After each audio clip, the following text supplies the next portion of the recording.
Alors bonjour à tous, chers internautes, bienvenue à notre édition Le Rendez-vous des Champions. Nous sommes aujourd'hui dans le domicile de M. Kaye Kunta. Le nom à l'état civil c'est Kakoudi Joël, c'est bien ça, je ne me trompe pas. Voilà. Et nous allons parler aujourd'hui de son programme concernant la localité de Bazaré-Kononfla.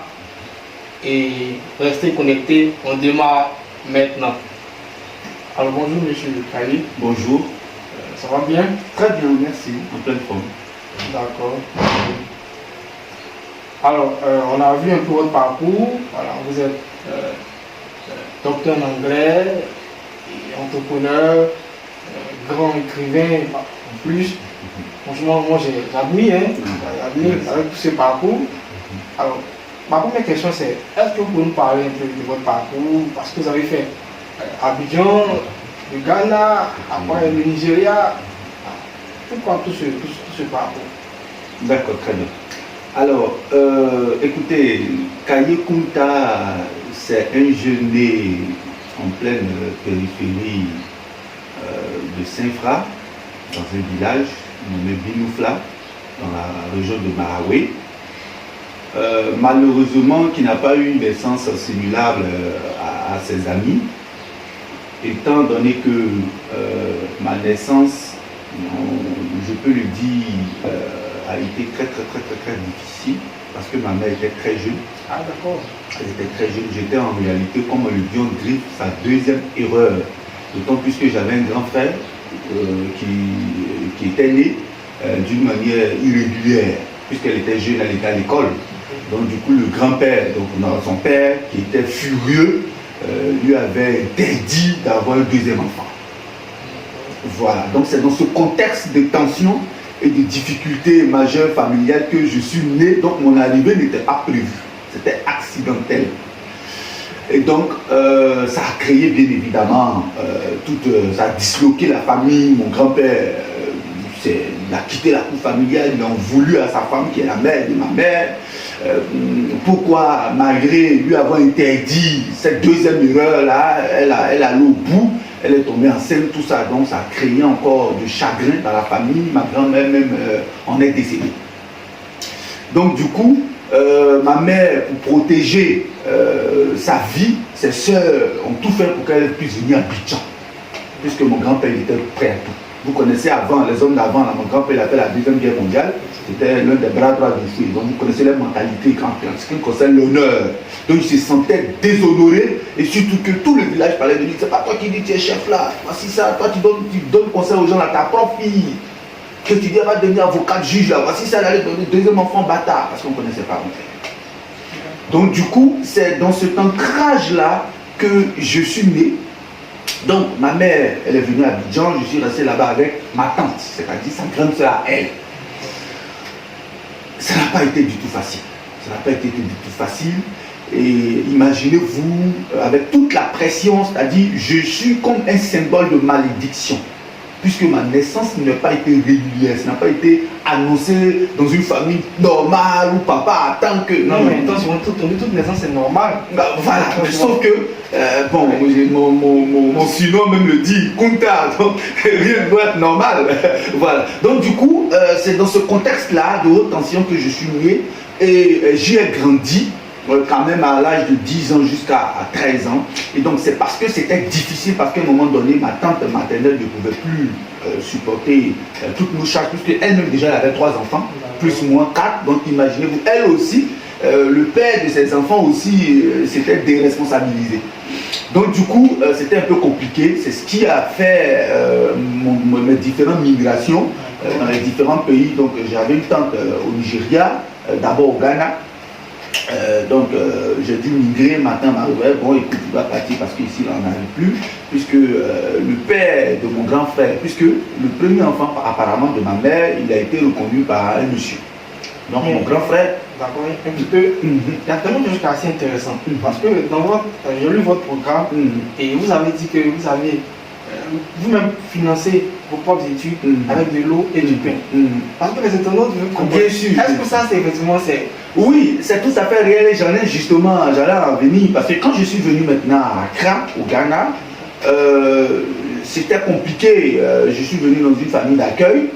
Et donc, à un moment donné, bon, ça ne pouvait plus. Donc, moi, mes propres 15 ans, 16 ans, j'étais obligé de faire l'école à moitié journée, c'est-à-dire du matin jusqu'à midi, et puis l'autre moitié journée, aller effectivement faire du pain. J'ai même fait le manawa au Ghana, j'ai soulevé des briques pour pouvoir effectivement financer la suite de mes études. Vous savez, le système anglophone au Ghana, c'est différent de chez nous ici. Voilà, là-bas, les jeunes, ils sont très indépendants.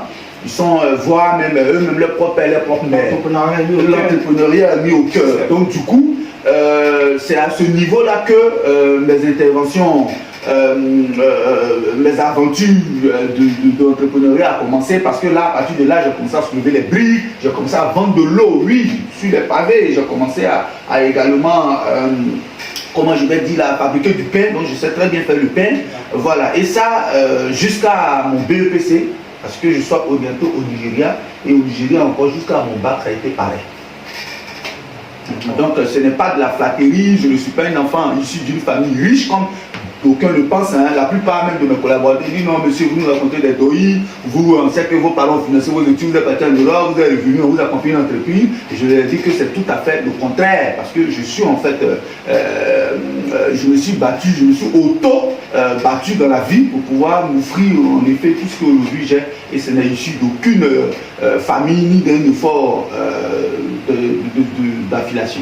D'accord, donc c'est quand même assez intéressant, parce que quand on regarde ton parcours, Ghana, la Côte d'Ivoire, Londres, on va revenir à Londres, moi je suis quand même étonné, parce que quand je vois un jeune, notre France d'âge, qui nous parle de son parcours avec ses différentes curiosités, franchement c'est quand même beaucoup à considérer, et c'est aussi ça la jeunesse. Quand on vous dit de travailler, vous voyez un jeune qui a fait tout son parcours seul, avec le courage et la vision, c'est pour vous dire qu'on peut le faire. Il faut franchement se donner de l'audace. J'ai une autre question par rapport au chapeau rouge. Parce que franchement, moi, c'est quand même un peu particulier. Très souvent, quand on regarde Stan Zézé, qui est PDG de Bluefield, il a une particularité, lui sont les chaussettes rouges. Et vous, c'est le chapeau rouge. Et franchement, je n'arrive pas à comprendre. Et je peux vous expliquer pourquoi le chapeau rouge. Est-ce que c'est passé? C'est juste du feeling ou bien voilà, il y a quelque chose qu'on doit savoir derrière. C'est quoi en fait? D'après les gens, c'est son babadi. Ah mais non, ça n'a rien de babadi, ça n'a rien de son fétiche, tout ça, non. Vous savez, moi je mène un combat. Le combat, c'est l'insertion sur la reprise du pouvoir par la jeunesse. Parce que vous savez que j'en ai fait plusieurs podcasts comme ça et j'ai énuméré que depuis la création de notre nation, c'est-à-dire le 7 août 1960, j'ai l'impression que les institutions, la loi et tout ça est contre la jeunesse. Pourquoi? Parce que vous prenez par exemple le code électoral où on dit pour être président, il faut avoir 35 ans. Pour être député, il faut avoir 25 ans. Où on dit encore dans son alinéa, article 77, dans son alinéa 3, où quand deux candidats, comment on appelle ça, officient à un poste électif, c'est-à-dire par exemple de présidence, c'est le plus âgé, c'est-à-dire qu'au deuxième tour, s'il y a encore des voix égaux, c'est le plus âgé qui devient président. Bon, pour moi, c'est choquant. Parce que je me dis que quand même, on n'est pas dans une royauté, on est dans une république qui est régie par la loi. Mais cette loi même, elle est gérontocrate par rapport à la jeunesse. Vous voyez, c'est une loi anti-juvénile en fait. Donc du coup, je me dis que, et c'est ce qui m'inspire à rentrer dans la politique, certainement on va en venir là, mais c'est là est venu mon combat. Et vous savez, tout combat ici en Afrique, si vous y remarquez, la plupart des combats, la couleur principale c'est le rouge vif. Et c'est ce qui a constitué d'ailleurs la quasi-totalité des drapeaux africains, notamment la Libye, le Ghana, il y a toujours du rouge dedans. Malheureusement ou heureusement, la Côte d'Ivoire est le seul pays où il n'y a pas de rouge, on suppose qu'on n'a pas eu de combat à faire. Mais moi, Kai Kunta, j'ai un combat à faire. Et ce combat-là est représenté par le rouge, parce que le rouge représente le sang de nos ancêtres qui sont versés pendant le combat. Donc c'est la puissance le rouge. C'est la puissance le rouge. Voilà. Ça, c'est ma première motivation. Deuxième motivation, c'est à l'image de mon mentor. Moi, mon mentor, c'est Donaton. C'est Donaton ton mentor. Et vous constatez que soit la cravate, soit son chapeau rouge. Donc en réalité, ça a été une sorte de copie, mais qui rentrait dans le cadre de moi aussi ma vision.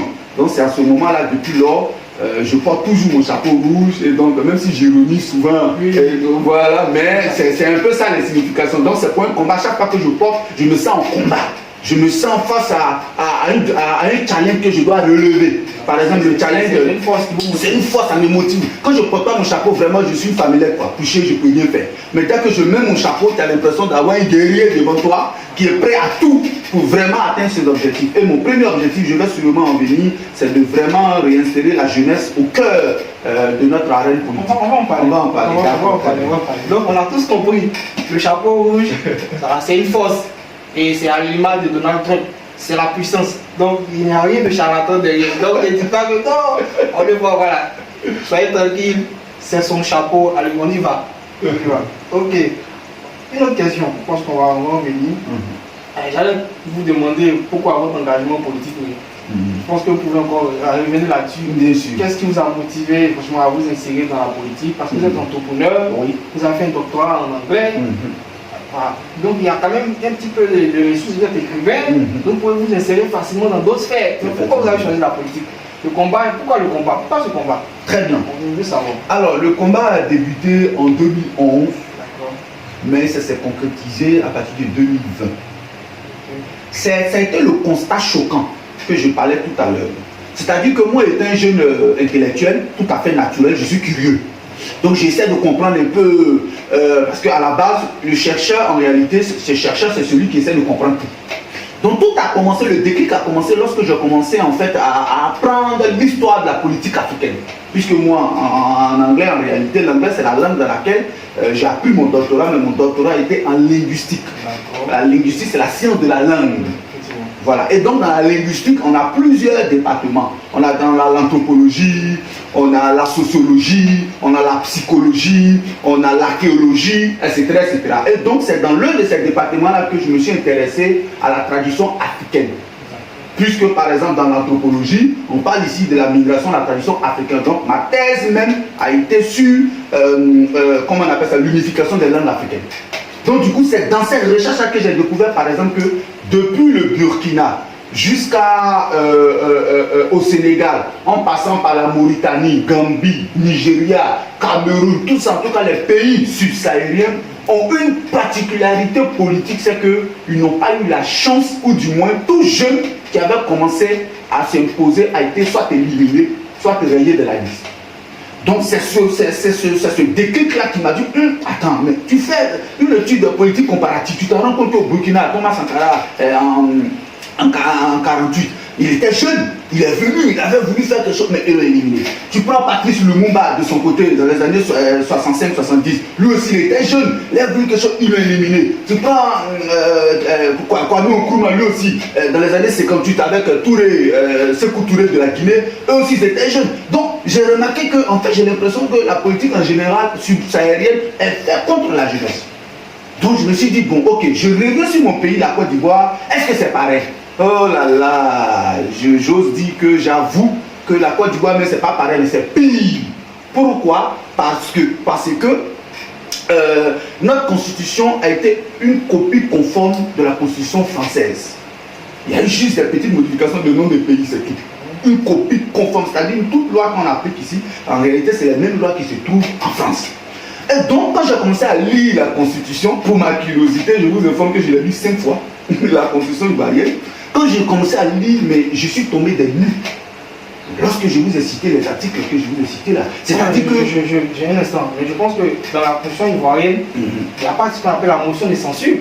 Parce que la motion de censure est appliquée en France. Quand un premier ministre ne fait pas bien son travail, le gouvernement, l'Assemblée nationale peut appliquer une motion de censure si, pour pouvoir le destituer. Ça existe. Est-ce que ça existe dans la Oui, ça existe en Côte d'Ivoire. Mais sauf que, peut-être on va en revenir, ça va dans les prérogatives du député.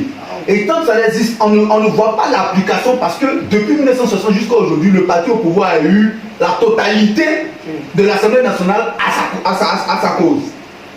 Est-ce que vous voyez un peu? Voilà pourquoi on ne le voit pas. Mais en France, c'est pas pareil. En France, on a un député pluraliste. On a des députés, on a une Assemblée nationale pluraliste. Ou même souvent, même le gouvernement n'a pas la majorité au sein de l'Assemblée nationale. Ça, c'est un. De deux, bien évidemment, les mœurs africaines. Ici, bon, un premier ministre est nommé par le président et l'ensemble des membres de l'Assemblée nationale, par exemple, on prend l'exemple palpable. Le pouvoir en place en ce moment, le RADP. à plus de 146 députés à l'Assemblée nationale sur les 255. Ici, ça représente plus de 60%. Imaginez-vous, est-ce que la majorité de ces députés-là peuvent censurer un premier ministre qui a été nommé par eux-mêmes leur propre président? Parce que les lois vont passer naturellement. Exactement, ça doit passer à l'Assemblée nationale. Donc voilà pourquoi on a l'impression que ça n'existe pas. Je répète encore, la Constitution ivoirienne dans toute sa forme, c'est une copie conforme de la Constitution française. En partant par même les questions de le parrainage, ça existe en France. L'âge pour être président, ça existe en France. Les questions même de comment on appelle ça, les questions de comment on appelle cautionnement, c'est en France, etc., etc. Donc en réalité c'est une copie conforme. La question de censure ça existe, mais sauf que c'est l'application qui n'est pas encore visible. J'ai bien compris. D'accord. Alors on va parler maintenant de votre programme. Vous êtes candidat déclaré aux élections législatives 2025 dans la localité de Bazré, Kononfla. Voilà. Et en tant que jeune candidat, il est important de pouvoir vous imprégner de cette notion. Et nous aussi, en tant que jeunes, on veut savoir pourquoi vous avez choisi la localité de Bazré, Kononfla. Pourquoi pas Yamsokro, pourquoi pas Daloa, pourquoi pas San Pedro. Et vous avez choisi principalement cette localité. Qu'est-ce qui a fait la différence? Je pense que la question est... Oui, vous savez, c'est la première différence, bien évidemment, c'est mon lien d'affiliation. Je suis né à Binoufla, qui est dans le département de Saint-Fra, mais qui est un village de Bazré-Kononfla. Donc, Bazré-Kononfla est ma terre natale. Ensuite, ma terre matriarcale, parce que ma mère, donc mon grand-père en réalité, qui fut chef presque du canton et chef de plusieurs villages, lui également est natif de Bazré. Vous voyez? Et donc, Bazré-Kononfla, le choix n'a pas été anodin. Ça a été un choix légitime, d'autant plus que je suis le fils de Bazré-Kononfla. Ça, c'est ma première motivation. Deuxième motivation, ce fut un constat purement visible. Mais est-ce que c'est pas du populisme? Non, c'est pas du populisme. Parce qu'aller dans sa terre natale, je pense que non, c'est pas ça. On regarde nos adversaires, d'autres partis, d'autres candidats, et ils font la même chose que vous. Ils vont dans leur famille, dans leur région. Oui. Moi, je pense que c'est pas du populisme. Vous pouvez rester peut-être à Abidjan, pourquoi pas Yamsokro, pourquoi pas ici, dans les communes d'Abidjan, et puis vous êtes parti, franchement. Non, c'est possible de le faire, mais que dit la loi? Que dit le code électoral? Que dit on veut savoir. Voilà, les textes de la CEI, la Commission électorale indépendante. Dans les conditions d'éligibilité pour être un député de ta circonscription, il faut être inscrit sur la liste électorale. D'une manière générale, pas forcément dans ta circonscription. Mais ce qui est intéressant, c'est le point 4. C'est-à-dire que la circonscription où tu veux t'inscrire, il faut avoir des intérêts économiques ou particuliers là-bas, ou même soit y résider. C'est pas moi qui le dis, c'est la Constitution ivoirienne. Donc voilà pourquoi c'est légitime qu'un candidat puisse se présenter dans sa localité, soit de naissance. Moi aujourd'hui, mes intérêts économiques sont à Abidjan, mais mes liens d'affiliation sont à Bazré-Kononfla. Donc du coup, c'est ce qui a adoré mon choix. Et pour moi c'est légitime parce que la dernière des choses que je voulais ajouter, c'est que vous savez, ma troisième motivation qui m'a envoyé à Bazré-Kononfla, c'est le constat des promesses qui sont restées vaines, des promesses qui n'ont pas été tenues. Parce que vous savez que Bazré-Kononfla fait partie des seules localités en France où il n'y a pas de mairie. On n'a pas de municipalité, on n'a pas de mairie là-bas. Vous voyez, donc le député ici... Donc, en gros, la localité est rattachée à département de Saint-Fra. Merci beaucoup. Donc il faut envoyer une mairie. Il faut envoyer une mairie. Alors que tous les députés qui se sont succédés, mais ils n'ont pas réussi à tenir cette promesse-là. Jusqu'au député sortant du PDCID actuel, M. Bouli, ils n'ont pas tenu cette promesse-là. Donc moi, ça fait partie de mes promesses, mais mieux, je me suis rendu compte que le chômage était vraiment une vraie gangrène. Bon, je vais en venir peut-être dans mes programmes, on va en venir. Donc, entre autres, en pêle-mêle, voici en fait les motivations non négligeables qui m'ont encouragé à pouvoir choisir Bazré-Kononfla et non pas Cocody ou même d'autres circonscriptions. Je vous informe qu'à un moment donné, j'ai voulu me présenter à Cocody. À un moment donné, vous allez même constater que toutes mes affiches à se faire Cocody. Mais ma pléthorique villageoise m'a rattrapé. Parce que la population de Bazré-Kononfla elle-même m'a fait appel. Ils m'ont dit, mais non, non, non. Toi, tu es notre fils du Bazré-Kononfla, tu n'es pas fils de Cocody. On te veut député de chez nous. Et donc, c'est suite à cet appel-là, des femmes, des jeunes, des vieux, et même des responsables des cadres de base de Konofla, que j'ai répondu oui. Et donc, j'ai décidé de changer ma circonscription de Cocody à base de Konofla. Ah, mais je sais que ça sera chaud à l'Assemblée nationale, hein, parce que si vous êtes élu, quand vous entendez parler, je sais que ça sera vraiment chaud. Ah ben oui, il faut qu'il s'attende à ça, hein, parce que... Vous avez cette force-là. Mais oui, bien évidemment, il faut qu'il s'attende à ça, parce que en fait, c'est cette arène de cette nouvelle génération qui arrive. Ce n'est pas moi seul. Vous constatez, il y a même mon petit Jean-François Passy qui est là, il y a un autre encore, Tobé Nobé, là, le président du F, quoi là, on est plein comme ça. Thierry, voilà, il y a Thierry, etc. Donc, je ne sais pas qu'à écouter seul. Moi, je pense que c'est nos ancêtres qui sont en train de nous se réincarner en nous, parce qu'on a été trop marginalisés, nous, la jeunesse. Et on le dit non, c'est non. Et il est l'heure, il est temps. C'est pas dans 5 ans, 10 ans, c'est aujourd'hui, maintenant. Moi, je veux voir, je rêve d'une Assemblée nationale à 99% de jeunes de 25 ans, 26 ans. Voilà, qui pourront changer les choses, non pas les vieux qui vont aller dormir. Donc, vous pensez que les vieux dorment? Non, je ne suis pas un gérontophobe, Ah ouais. pas du tout. Vous savez, oui, je ne suis pas un gérontophobe. Il ne faudrait pas que les gens pensent que je suis contre les vieux. Je ne suis pas un gérontophobe, mais je suis plutôt un pro-juvénal. Je suis plutôt pour la jeunesse. Mais je crois à une alliance, une passation, ce qui d'ailleurs a fait une transition générationnelle normale, ce qui a d'ailleurs alimenté le programme du président Alassane Ouattara. Mais est-ce que vous ne pensez pas que les jeunes ne sont pas encore suffisamment prêts pour être à l'Assemblée nationale? Parce que pourquoi? Moi je me dis que peut-être que c'est parce qu'en fait nos parents, nos devanciers ont compris que les jeunes ne sont pas encore prêts. Donc ils doivent encore se maintenir là. Est-ce que vous pensez que les jeunes ne sont pas encore prêts? Les jeunes ont été toujours prêts.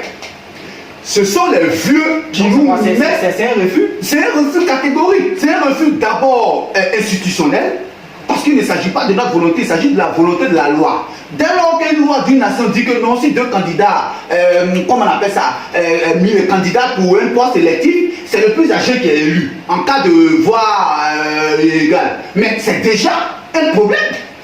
C'est déjà un problème. Donc, le problème n'est pas la volonté du jeune. Le problème, c'est quoi? C'est que ce sont les alinéas, ce sont les empêchements institutionnels et juridiques qui empêchent d'ailleurs le jeune. Et c'est pourquoi, depuis le temps d'Oufoué, on n'a jamais eu un président de 40 ans. Oufoué était président presque à 59 ans, 60 ans. Bédié était président à 58 ans.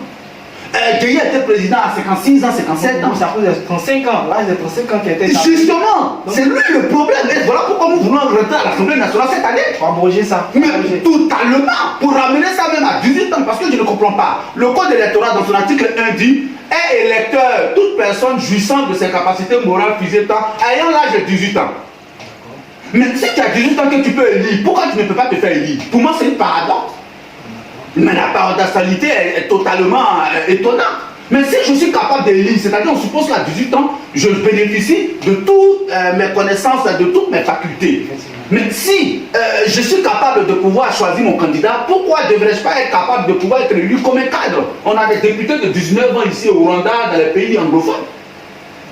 Vous voyez, mais pourquoi pas en Côte d'Ivoire? Donc, moi j'estime que c'est maintenant, la jeunesse est réveillée. Nos yeux, comme on le dit en Côte d'Ivoire, nos yeux en est déjà. On ne veut plus rien comprendre. Mais regardez, quand on est parti à la réunion de la série avec le président, mais dans la salle, on avait 90% de jeunes. Mais le président lui, il était étonné. Il était frénétiquement étonné. Il dit waouh, mais la jeunesse de cette année ne veut pas se faire raconter. On n'a plus peur à placer les bâches de nos leaders. Certes, on les veut, on les aime et on peut surtout les aimer toujours, mais notre volonté de pouvoir prendre le pouvoir cette année-là dépasse bien évidemment nos attachements à nos ennemis. Parce que quand on regarde, franchement, la frange d'âge chez les jeunes, cette année, on sent que ça va chauffer. Ça va chauffer, franchement. D'accord, merci M. Kaye. On va progresser. Alors, on va parler maintenant de votre programme au niveau de la localité de base de Konofla. Moi, je suis un peu sceptique, parce que quand j'ai lu votre programme, waouh! Je vais décortiquer un peu si mes chiffres sont bons. 100 000 pour chaque famille. 100 000 pour chaque famille. Le courant plus l'eau gratuit. Une villa pour chaque président de jeu. Une voiture pour chaque chef de village. La CNI, le permis de conduire gratuit. Et 200 de santé, etc. Franchement. En fait, est-ce que ce n'est pas du populisme que vous faites? Est-ce que vous êtes sûr que vous pourrez amorcer tous ces avantages lorsque vous serez élu? Mais je regarde les internautes, je regarde ma population de base de Konifla pour leur répondre par l'affirmatif. Kaye Kounta, avant d'être député, était un homme d'affaires. Parce que le salaire de député, c'est moins de 33 millions. Ah oui, oui, j'en suis conscient, mais le député ne bénéficie pas simplement de son salaire. Le député bénéficie également de ses frais d'installation.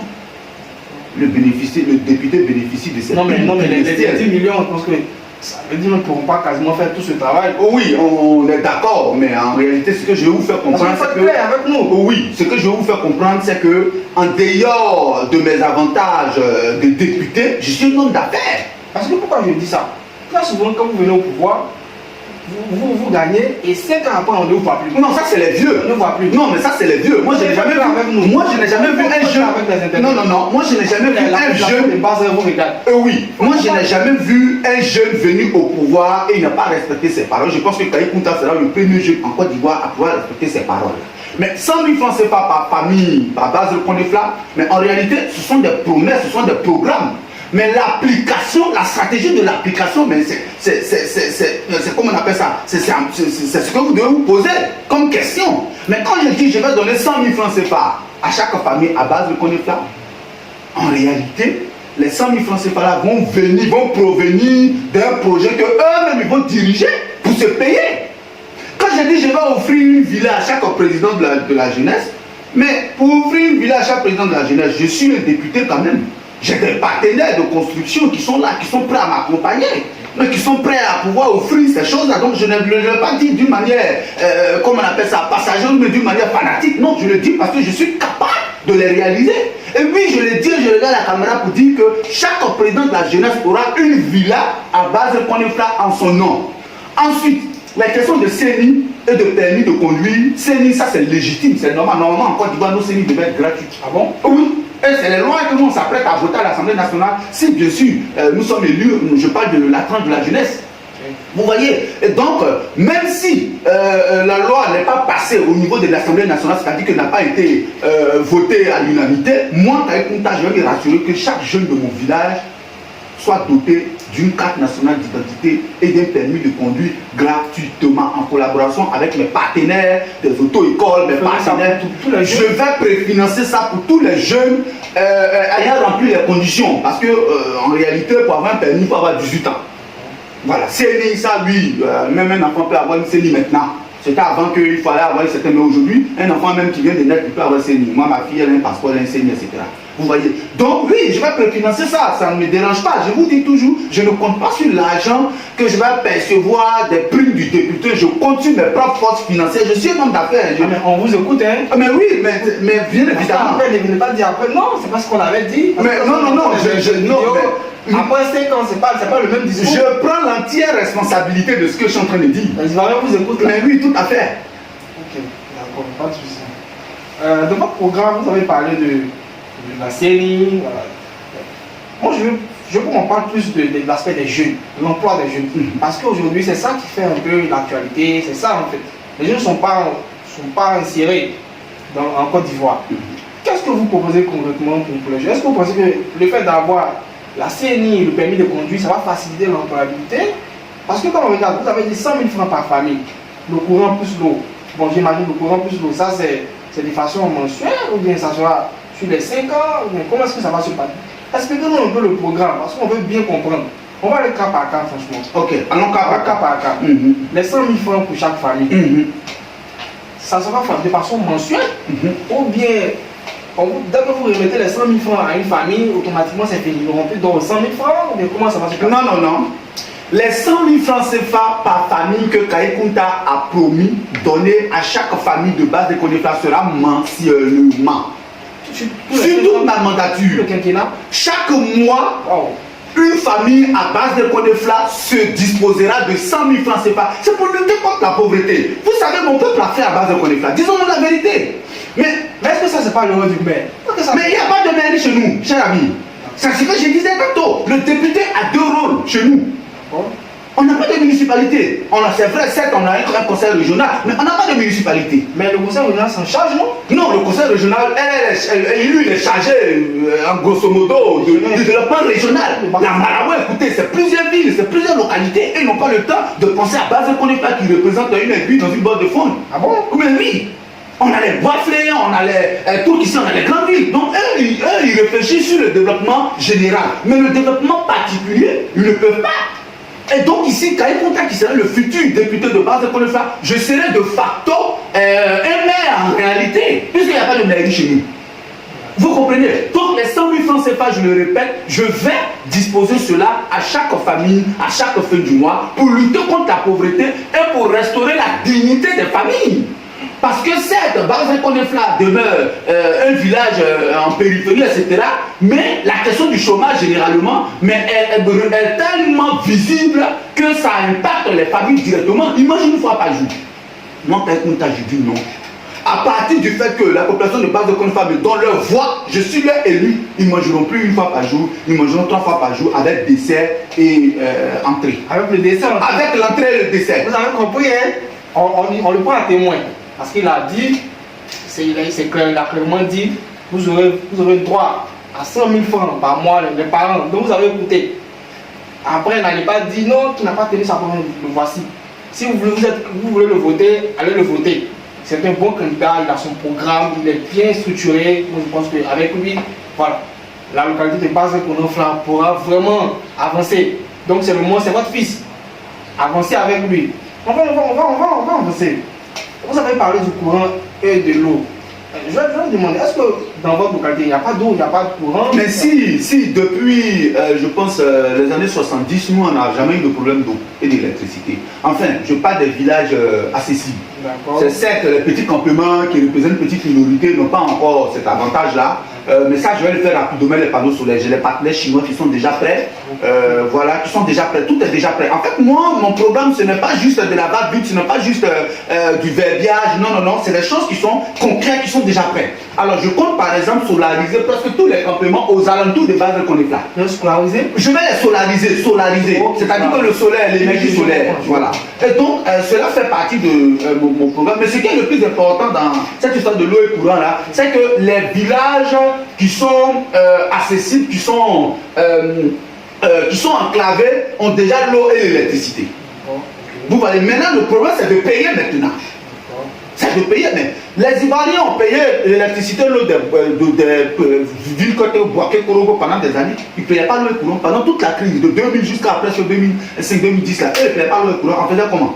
Mais moi étant député, mais c'est mon rôle principal et impératif de pouvoir proposer cela à l'Assemblée nationale pour que mon peuple puisse bénéficier du fait que je suis là élu à l'Assemblée nationale.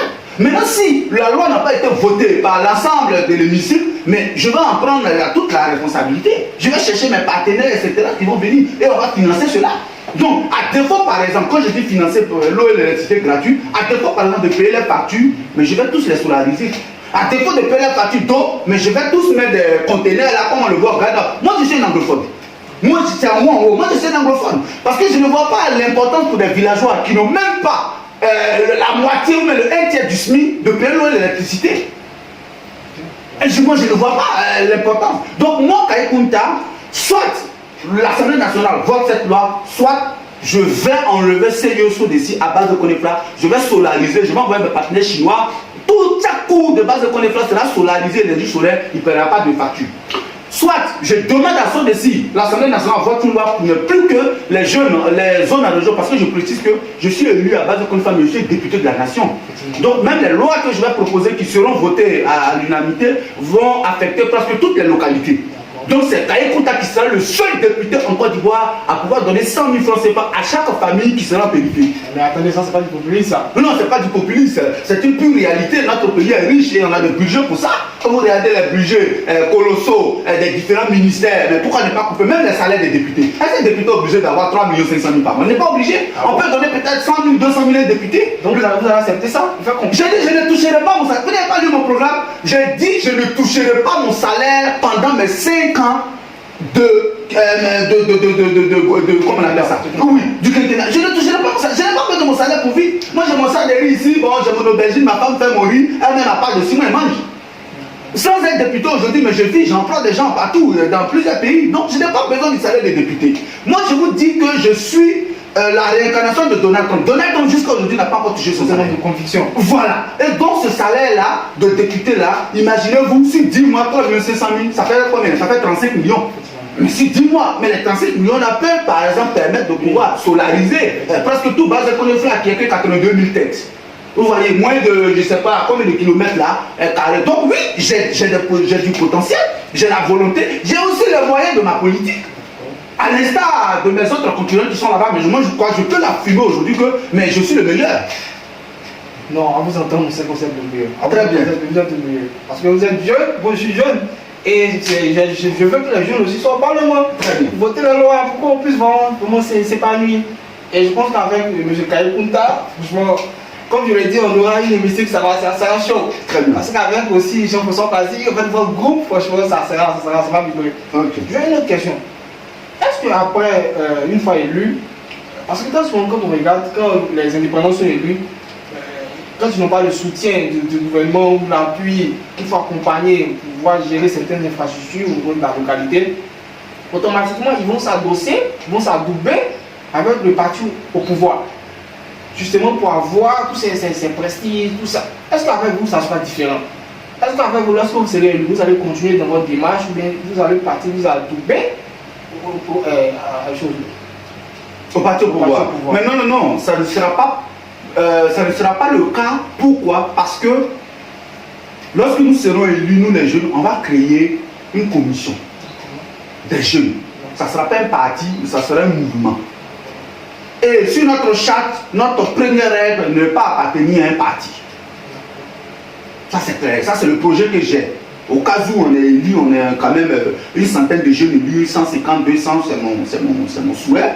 C'est de créer cette coalition-là. De telle sorte qu'on ne puisse point appartenir à un parti. Parce que dès que tu appartiens à un parti, tu n'as plus de vision.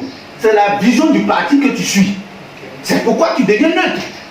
En réalité, tu meurs. Parce que tout ce que tu as dit, tu ne peux plus le réaliser parce que tu appartiens à un pouvoir qui a sa charte, qui a ses règles, qui a ses règlements. D'accord. Vous voyez ce que je veux dire? Donc la réponse est négative. Je ne pouvais pas pour atteindre mes objectifs. Pour atteindre mes objectifs, les promesses que j'ai faites. Mais si j'adhère à un parti politique, mais ça sera moi-même de m'auto-censurer. Parce que la population qui m'a élu en tant qu'indépendant, m'ont pas élu en tant que représentant d'un parti. Ah mais c'est ce qu'on voit récemment. Hein. Oui, mais s'ils le font. C'est récurrent. Oui, c'est très récurrent. Oui, j'en conviens parfaitement. Mais s'ils le font pour moi, c'est parce qu'ils n'ont pas non seulement d'état d'âme, mais ils n'ont même pas la conscience professionnelle. Parce que quand tu parles d'un peuple et puis tu leur dis, mais écoutez, votez-moi, je vais faire ça, je vais faire ça. Et quand on te vote, après tu t'en vas appartenir à un parti, mais c'est comme trahir le peuple. Parce que tu ne pourras plus respecter. Parce que tout ce que tu vas devoir faire, tu vas devoir demander l'aval à mot du parti qui ne vont pas valider tout naturellement. Parce que ça ne rentre pas dans le Non, mais si les lois ne passent pas, les lois qui proposent ne passent pas, l'objet de s'adouber, justement pour qu'ils puissent avoir au moins. Oui, pour qu'une loi passe, il faut une majorité de vote. Pour qu'une loi passe. Et justement, c'est de ça que je suis en train de parler. Si nous, les jeunes de l'Assemblée nationale, on s'unit en coalition, on dit par exemple coalition des jeunes de l'Assemblée nationale, mais on va les bombarder. Il y a 255 députés. Si on est au moins 160 jeunes comme ça, mais c'est fini. Toute loi qu'elle va proposer, qui sont votés, ça va passer.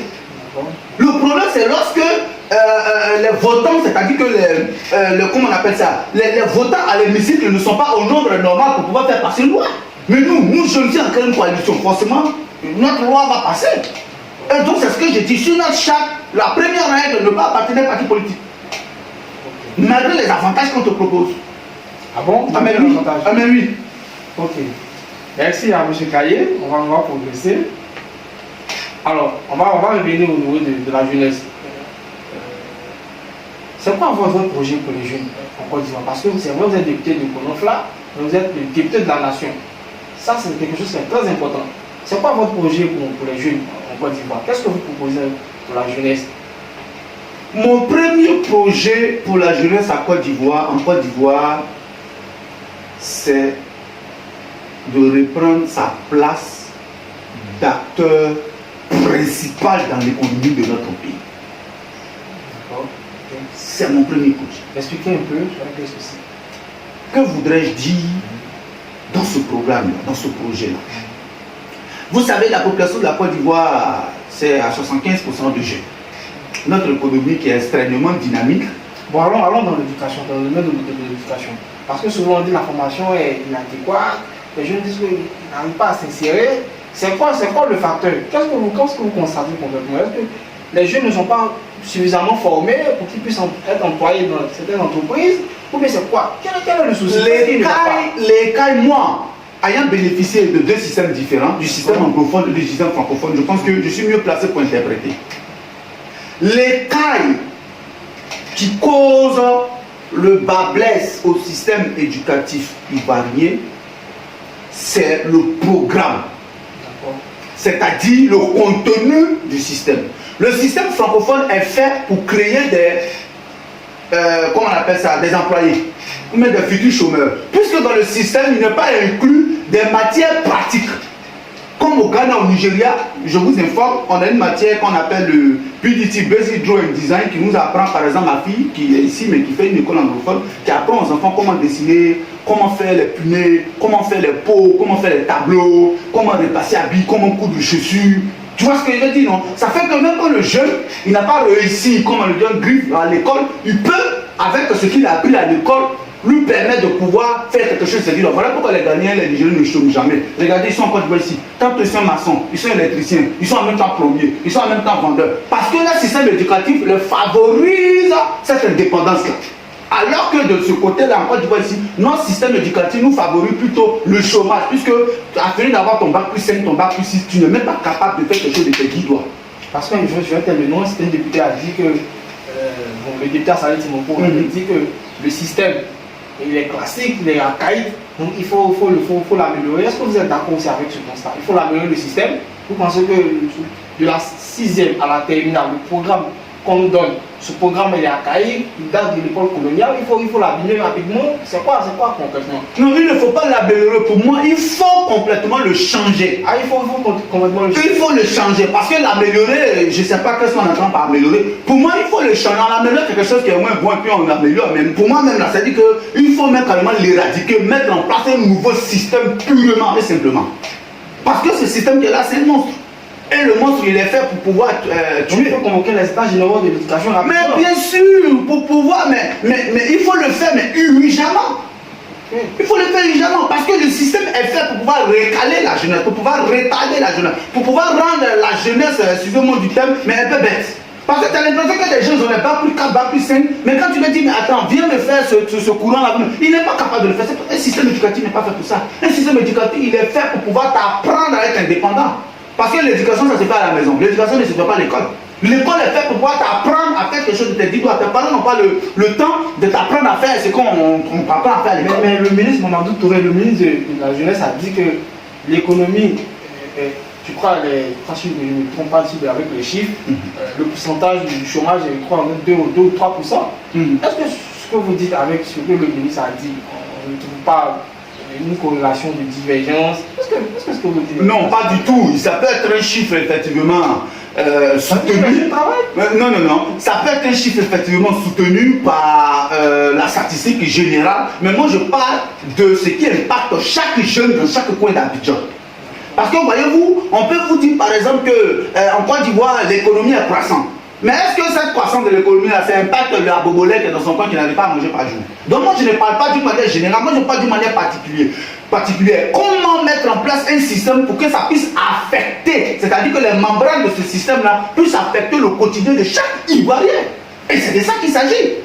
Il ne s'agit pas d'une bataille générale, mais d'un combat global. Oui, globalement, on est positif. Notre économie est au vert, on est positif, il n'y a même pas de souci. Mais particulièrement, et c'est de ça qu'il s'agit aujourd'hui, c'est ce que je dis, il faut refonder. C'est pourquoi, si vous avez remarqué dans mon slogan, il faut refonder pour reconstruire la Côte d'Ivoire. Parce que je suppose que la Côte d'Ivoire n'a pas de piliers. Sur tous les plans, là, on parle d'éducation, mais en politique, c'est encore pire. En politique, c'est encore pire, on n'a aucune fondation politique. En économie, en social, on n'a aucune fondation. L'éducation, c'est aussi de la politique. Hein? Mais justement, donc pour moi, il ne faut pas améliorer, il faut radicalement mettre fin à ce système archaïque et dépasser la moyen âgeux et mettre en place un nouveau système qui s'adapte aux réalités des jeunes. Mais figurez-vous aujourd'hui, l'inadéquation entre les jeunes qui finissent l'école, l'université et le marché de l'emploi, mais c'est le jour et la nuit. Et moi-même, je suis un employeur, je peux le constater. La plupart des candidats que je reçois, mais ils ne sont même pas capables de maîtriser un ordinateur. Ah bon? Oui, j'ai reçu un jeune qui dit qu'il a un master en droit. Il n'est pas capable de me rédiger un contrat.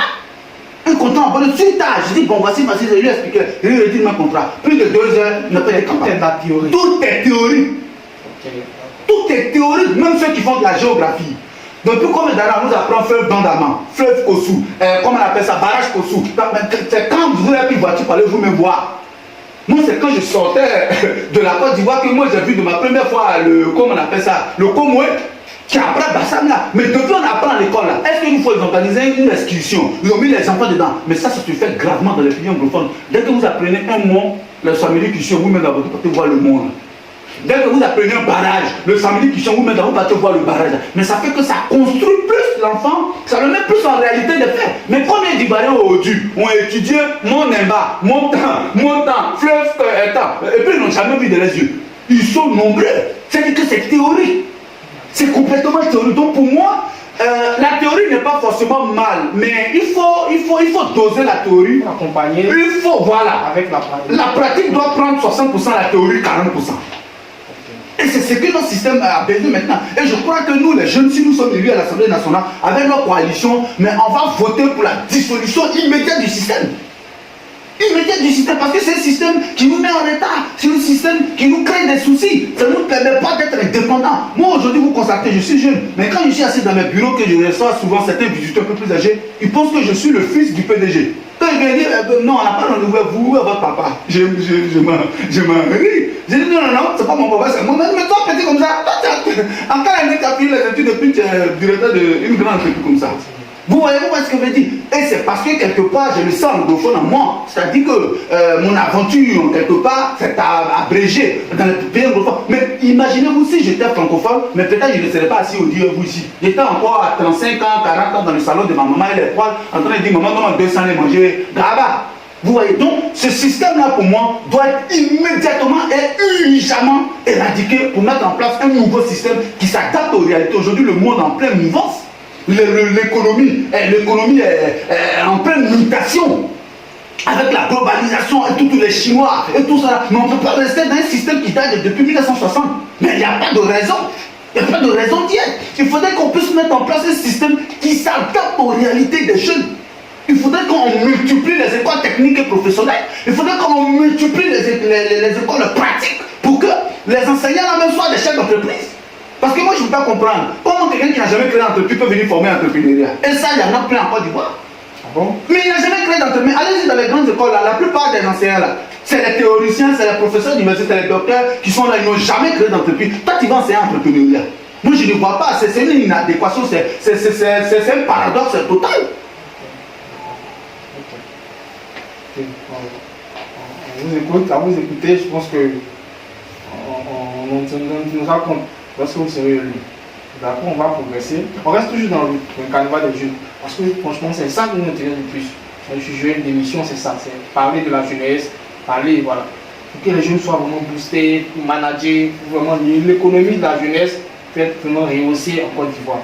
Parce que c'est ça. Si les jeunes ne sont pas en mouvement, une nation, c'est le chaos.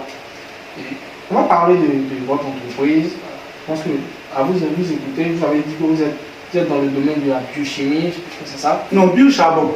Ça fait partie de mes services. Ok, parlons-nous un peu de. Est-ce que vous avez combien de jeunes qui sont insérés dans votre entreprise? Combien de jeunes? Alors aujourd'hui, au total, comme emploi direct dans les 3 pays, ça tourne autour de 70 personnes. Maintenant, pour les contractuels, ça peut aller jusqu'à 100. D'accord. Voilà. Et donc, nos services sont bien sûr dans la production, dans la distribution du biocharbon, qui est un service. En fait, c'est un groupe que j'ai, PCA Universal Group.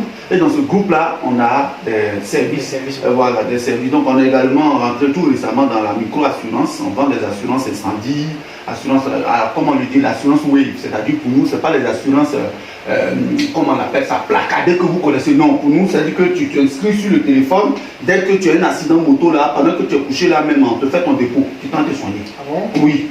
Voilà, ça c'est notre une nouvelle sortie, c'est récent. Bientôt, on va nous envoyer presque tout à Abidjan pour pouvoir proposer ça aux jeunes. On a également incendie, assurance incendie. C'est-à-dire, par exemple, ta maison, même quand tu es locataire, il faut bien protéger tes meubles. Souvent, tes meubles, tu les rachetais cher. L'indemnisation va jusqu'à 50 millions en cas de sinistre. C'est-à-dire que si par exemple, tu es dans ta maison, il y a eu le gaz explosé et que tous tes meubles et tes vêtements, avant que tu puisses souscrire à l'assurance, on relève les valeurs de tes choses. C'est toi que tu viens déclarer, c'est comme les impôts. Tu déclares combien tout ce qui est dans ta maison là coûte. Si tu dis, par exemple, ça coûte 5 millions, mais que tu as signé à l'assurance l'année, mais quand au cours de l'année, si tu as un sinistre, ben rapidement, et ça se fait rapidement par Money par oui. C'est pas toutes les procédures comme les assurances standards. C'est pourquoi on dit que c'est la micro-assurance. Voilà, donc on a ça. Également, on intervient également dans la sécurité privée. Voilà, sécurité privée, tout ce qui est voilà, agent de garde rapproché, enquête, tout, enquête privée pour pouvoir les contre-enquêtes criminelles, tout ça là, voilà, on le fait également. On a un cabinet de ça spécialement. Également, on a un institut de langue. On fait que les voyages touristiques, cours d'anglais, voilà, tout ce qui est colonie de vacances. Quasiment assis en tant que chef d'entreprise. Voilà. Vous avez les moyens, franchement, pour pouvoir éradiquer tout ce programme dont vous avez. Mais oui, mais justement, c'est ce que je vous disais au début. Voilà, ça fait quand même une petite dizaine d'années que je suis là. Et donc, voilà, j'ai des moyens généraux, j'ai des moyens financiers, j'ai des moyens personnels, j'ai des moyens particuliers. J'ai tous les moyens pour pouvoir respecter mon programme. Ok, d'accord. On va progresser. D'accord. C'est quoi votre premier projet lorsque vous serez à l'Assemblée nationale? C'est quoi votre premier projet de loi? Qu'est-ce que vous allez proposer comme loi? La première loi que vous allez proposer à l'Assemblée? C'est la polygamie. Ah bon? Oui. Ah bien expliquez. Ça va créer des tumultes, les entendants vous inviter. Allons-y. Alors, vous savez, j'ai des promesses de campagne et j'ai des projets de loi. C'est deux choses différentes. Okay. Mais ce que vous avez lu là, ça c'est mes promesses de campagne. Que moi-même je peux les exécuter sans forcément passer par une approbation. De l'Assemblée. Voilà. Maintenant, si moi, Kaye Kounta, aujourd'hui, je suis élu à l'Assemblée nationale, les jours qui suivent, ma toute première loi que je vais déposer sur la table, c'est la légalisation de la polygamie. Mais la polygamie à sens unique. Parce qu'en réalité, la polygamie, ça englobe la polygynie et la polyandrie. La polygynie, c'est le fait de marier plusieurs femmes. La polyandrie, c'est le fait de marier plusieurs hommes. Donc moi, ce n'est pas la polygamie qui inclut les deux que je vais proposer comme loi. Non, c'est la polygynie que moi je vais proposer comme projet de loi. De telle sorte qu'un homme puisse être capable de marier 2-3 femmes. C'est un projet que j'ai à cœur depuis longtemps parce que parce qu'au Sénégal, c'est légal. Oui, c'est légal en Guinée, au Maroc, tout ça là. C'est un projet que j'ai en cœur parce que je constate attristement, je constate amèrement, je constate misérablement que les jeunes filles se font, excusez-moi, mais ils se font manger dans le noir, elles se font manger dans le noir. Ce qui n'est pas normal. C'est-à-dire qu'un homme marié qui a 2-3 copines dehors, mais au lieu d'avoir 2-3 copines dehors là, mais va les officialiser et puis ramène-les chez toi à la maison. Et ça, c'est un constat, mais à Abidjan, c'est très répandu. C'est un virus extrêmement répandu. Et il faut lutter contre ça. Donc je me dis qu'ici, il faudrait qu'on donne la possibilité. Je ne dirais pas que ça sera la seule option.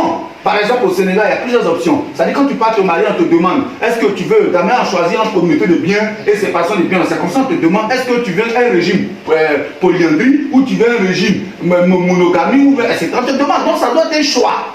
Mais le choix de la polyandrie doit être inclus dans la loi. D'ailleurs, ça existait, hein, c'est en 1900, je crois. Voilà, ça existait, ils ont abrogé ça en 1990, je me souviens plus. Ça existait en Côte d'Ivoire. Vous voyez, donc, pour moi, il faut redonner cette option-là aux hommes de pouvoir arrêter de faire du mal aux enfants des gens. Parce que les hommes font du mal aux enfants des gens. Mais oui, mais il aime le gars est marié. Moi, c'est ce que je dis toujours. Moi, on m'aime pas parce que je suis cru, je suis véridique. Mais toi, tu t'en vas prendre enfant de quelqu'un d'autre chez ta famille, tu lui promets fidélité. Tu lui dis que non, tu es la seule que moi j'ai choisie, tu es la seule que moi j'aime. Tu la prends, tu l'envoies chez toi, et puis toi tu t'en vas encore voir ailleurs. Tu t'envoies quoi ailleurs? Mais au lieu d'aller voir ailleurs là, mais il faut aller aussi voir ses parents, tu la prends, tu l'envoies, tu discutes avec ta première femme, tu l'envoies. Pour moi, c'est ce qu'on appelle la dignité, c'est ce qu'on appelle respecter. D'ailleurs, c'est un héritage culturel. Mais souvent, les gens disent qu'il y a ce qu'on appelle la dot, d'autres font la dot, et puis après, bon, on avance quoi. Est-ce que vous êtes forcément, il faut faire le mariage civil avec les deux épouses? Non, non, non, non. C'est-à-dire que la civilité, pour moi, n'est pas une obligation. Tu peux effectivement doter tes deux épouses. Le vrai mariage en Afrique, c'est la dot. Le vrai mariage en Afrique. La civilité ne va pas passer, la civilité peut créer ce qu'on appelle des conflits. Mais ça se fait familiaux. Il y a des personnes qui font la dot de plusieurs femmes. Dans le secret. Oui, mais dans le secret, moi c'est ce que moi je dénonce. Vous voulez que ça soit officiel, que les hommes s'assument. En réalité, si tu veux, la polyandrie, c'est un instinct humain, c'est un instinct d'homme, c'est un dans nos sang. Que tu le veux ou pas, quand tu as ta femme à la maison, tu sors, tu vois les formes, tu vois les silhouettes, tu es tenté. Mais aller jusqu'au bout de la tromper sans qu'elle le sache, c'est ce qui est décevant. Mais sinon, l'affaire à soi, et puis lui faire comprendre, écoute, mais toi, tu as plusieurs barrages, je veux dire, biologiques, qui m'empêchent de pouvoir te rester fidèle, notamment la grossesse, la menstruation, etc. Comme vous pouvez réfléchir, donc il te faut un pneu de secours, ou bien il te faut quelque chose pour pouvoir venir t'accompagner, pour que toi, tu puisses rester toujours fraîche. Parce que tu vois un peu, mais la voiture, quand tu conduis la voiture, tu as tes 4 pneus, mais tu as toujours un pneu de secours derrière. Pourquoi? Au cas où ça s'explose, ou au cas où ça se crève. Voyez un peu, je ne suis pas en train de justifier la femme. Attendez. Le congé de maternité était de 3 mois, oui. Il est passé à 6 mois. Est-ce que vous ne pensez pas qu'avec ces 6 mois, c'est largement suffisant? Pourquoi on donne encore cette force à la femme pour qu'elle soit... Qu'est-ce que vous en dites? Non, le congé de maternité implique la responsabilité de la femme vis-à-vis de son employeur. Ça n'implique pas la responsabilité conjugale de la femme vis-à-vis de son mari. Ici en Côte d'Ivoire, qu'une femme accouche, c'est minimum 3 mois avant de pouvoir aller envoyer elle. Mais pendant les 3 mois là, tu te ressources où? Donc pour vous, il faut deuxième femme. Mais effectivement, mais non, je vous ai posé une question. C'est-à-dire que votre femme vient d'accoucher. On dit souvent, mais il y a certains ethnies où on dit 6 mois. Ok. Moi par exemple, quand ma femme a accouché, on dit d'attendre 3 mois.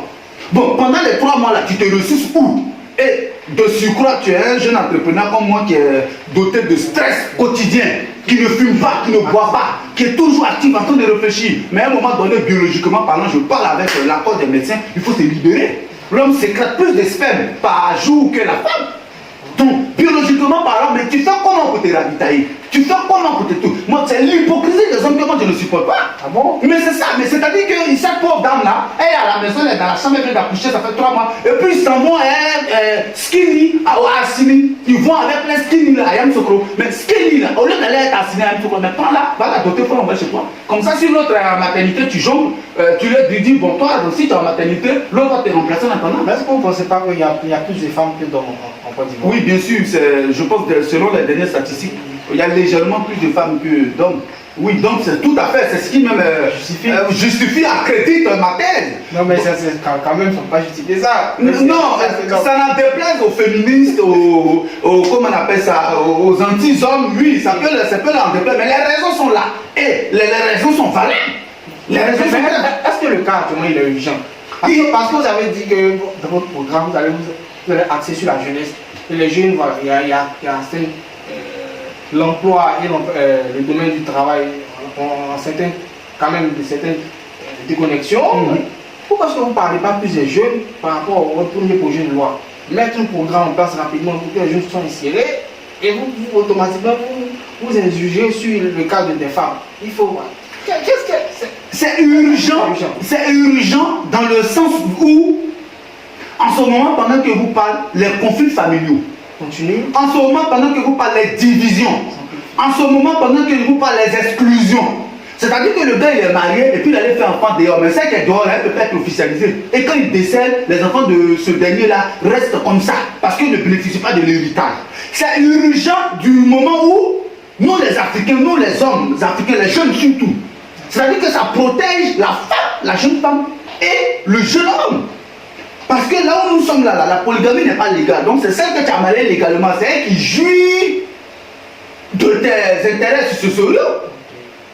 Celle qui n'est pas connue, celle qui est dans le noir, ne peut pas jouir ni elle, ni son enfant. Le jour de votre décès. Le jour de votre décès, c'est fini. Donc, je ne le dis pas parce que je suis contre la femme, parce que je chosifie la femme, mais parce que pour moi, non, je le dis pour l'intérêt primaire même, je veux dire, de la femme. Ça, c'est le rôle du député. Il faut agir maintenant. Mais bien sûr, il faut agir. Et la même manière d'agir, mais que c'est les petits détracteurs, là, c'est-à-dire que le petit groupement des féministes en veulent ou pas, mais c'est une réalité qui est là. Il faut donner l'honneur et la dignité à ces femmes-là d'être officialisées. Même si vous n'avez pas pu obtenir le groupe alimentaire, parce que j'ai 8 députés du groupe alimentaire, est-ce que vous allez faire passer cette loi? Non, je ne pourrais pas légalement. Ah, mais ça sera compliqué. Oui, mais justement, je vais convaincre, c'est pourquoi on donne l'opportunité à chaque député de défendre son projet. Le député a droit à 3 minutes, hein? Oui, mais c'est ce qu'en 3 minutes plus, même à moi, 50 secondes, moi je peux défendre mon projet rapidement. Ah bon, je vais la mettre devant les faits. Il suffit simplement que je prenne, je dis, bon, on est comme ici. Qui n'a pas copine dehors? Mais le projet est validé. Mais je vais poser la question, qui n'a pas copine dehors? Celui qui n'a pas copine dehors, qui soulève sa main. Mais quelqu'un qui a soulevé sa main là, mais lui-même il va avoir honte. Tous les députés de l'Assemblée nationale ont copine dehors. Ah bon? Oh, mais oui! Vous affirmez ça? Mais je le confirme, je ne l'affirme pas. C'est à l'image de tous les hommes de la Côte d'Ivoire ou de l'Afrique ou du monde entier. Il n'y a pas un homme qui a habité ici qui a dit que lui n'a pas copine dehors. Un député qui est en Côte d'Ivoire ici qui me regarde, qui dit n'a pas copine dehors, il n'est pas venu, moi il va me dire, moi j'allais faire des enquêtes sur lui. Ok. Donc on a tous des copines dehors. Maintenant, on vient à des personnes honnêtes et sérieuses comme moi, par exemple moi, mais depuis un moment donné, j'ai pris la décision solennelle, mais de rester fidèle à ma femme. Bon? Oui. Jusqu'à ce que la polyandrie puisse être légalisée pour que je puisse lui proposer de prendre une deuxième épouse. Non, ça ne va pas proposer parce qu'à vous entendre, franchement, ça va passer de chaos. L'Assemblée nationale, l'Assemblée nationale. Ah ben oui, à la maison, il n'y a pas de souci. Les lois ne sont pas proposées ici. Donc ça c'est mon premier projet de loi, la légalisation de la polygamie. Mon deuxième projet de loi national, je vais introduire un projet de loi qui va permettre qu'on paie chaque jeune Ivoirien qui naît jusqu'à ses 18 ans. Jusqu'à ses 18 ans. Oui. Le gouvernement, ce qui se passe en France. Oui, le gouvernement s'en charge. Le budget est là, on a l'argent pour ça. On a le bras droit déjà tout fait, tout est déjà prêt. On a l'argent pour ça. Il faudrait que chaque jeune en Côte d'Ivoire qui naît aujourd'hui puisse immédiatement avoir accès à un compte bancaire et à ce qu'on appelle le RSA en France ou bien encore au début de l'émission, vous avez dit tout à l'heure que notre constitution est la copie conforme de celle de effectivement, oui. Et vous voulez parler, vous dites qu'en non, il faut instaurer ce carnaval de financement jusqu'à ce que l'enfant atteigne 18 ans. Mais ça, c'est pas la copie conforme. Mais on ne sait pas si ça existe même dans notre loi. On ne sait pas. D'accord. On ne sait pas. Parce que moi, je n'ai pas encore vu quelque part. Mais et si ça existait? Et si, quelque part, il y a une loi qui obligeait le gouvernement à payer chaque Ivoirien. Et les Ivoiriens sont ignorants de ce fait-là. Et donc là, je profite pour dire qu'allons chercher pour voir. Il faut l'appliquer. Il faut l'appliquer. Je ne sais pas si ça existe, hein, pour être honnête, je ne sais pas si ça existe. Mais ce que je sais, c'est que ça doit exister. Parce que vous et moi, on a assis si on est Ivoirien. Bon, qu'est-ce que la Côte d'Ivoire nous donne? C'est nous qui donnons pour la Côte d'Ivoire, c'est nous qui partons travailler, nous payons nos impôts, nous payons l'électricité, nous payons comment on appelle ça, les abonnements. C'est nous qui construisons la Côte d'Ivoire, mais qu'est-ce que la Côte d'Ivoire, elle nous donne? Le minimum que la Côte d'Ivoire puisse nous donner, c'est la dignité. Et la dignité passe forcément par l'économie. L'économie passe par l'argent. Il faudrait que ce jeune-là, qui est né à 0 mois, puisse toucher une prime jusqu'à ses 18 ans. Et quand il a ses 18 ans, on lui permet d'avoir accès à ces primes-là. Comme ça se fait dans les pays développés. Et nous, aujourd'hui, on aspire à être un pays en voie de développement. Des chiffres, par exemple, quel montant? Par exemple, la prime? La prime, ça peut être 10 000 francs par mois. Par mois, 12 mois. Ça fait combien? Ça fait 120 000. Mais est-ce que 10 000 francs, ça peut quand même suffire? Non, ce n'est pas pour prendre soin de lui maintenant, c'est à ses 18 ans qu'il aura accès à ça. Ah ok, ça sera jusqu'à ses 18 ans. C'est ce qui se passe en France, bien sûr, en dehors du fait que les femmes, les mères touchent des trous, mais il y a un montant qui est cotisé jusqu'à tes 18 ans, tu as accès à ça. Et puis automatiquement, ça fait que l'enfant peut financer ses projets, ses études, mais son installation. Et ça va créer un grand nombre de dépendances totales. Ça va réduire aussi. Ça va réduire le chômage. Ça, c'est une bonne idée. Mais oui, ça va réduire le chômage. Je pense que ça, c'est une bonne idée. Mais oui. Il faut accompagner M. Kaïkouta. Mais oui, Il faut qu'il soit à l'Assemblée nationale. Alors ça, c'est mon deuxième grand projet que je compte proposer à l'Assemblée nationale pour que la dignité soit restaurée, pour que la seule chose que la Côte d'Ivoire puisse donner aux Ivoiriens, mais c'est ce que j'ai dit là, c'est la moindre des choses qu'on puisse nous donner. Et pour moi, si on est dans une nation, pour s'auto-proclamer citoyen de cette nation-là, mais c'est la moindre des choses. Ma troisième loi que je vais proposer, qui n'est pas aussi la moindre, c'est la nationalisation immédiate de tout secteur informel. Ah ok. Tous ceux qui ne sont pas ivoiriens, qui détiennent des petits commerces, couturiers, boulangerie, tout ce qui est secteur informel, vendeur de kaba, tokro, vendeur de fer, ça sera obligatoirement ivoirien ou rien. Ivoirien ou rien. Je ne suis pas xénophobe. Vous n'avez pas envie de s'installer? Pas du tout.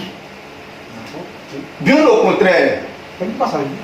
Je suis xénophile parce que moi j'ai vécu dans les pays étrangers et j'aime les étrangers. Et d'ailleurs j'ai une association même qui appartient uniquement pour les expatriés. Je suis xénophile, je suis 100% xénophile. Je suis un fanatique des étrangers. Mais il ne faudrait pas que les étrangers soient au cœur de notre économie nationale. En ce moment il y aura un danger. Je vais vous raconter une petite anecdote.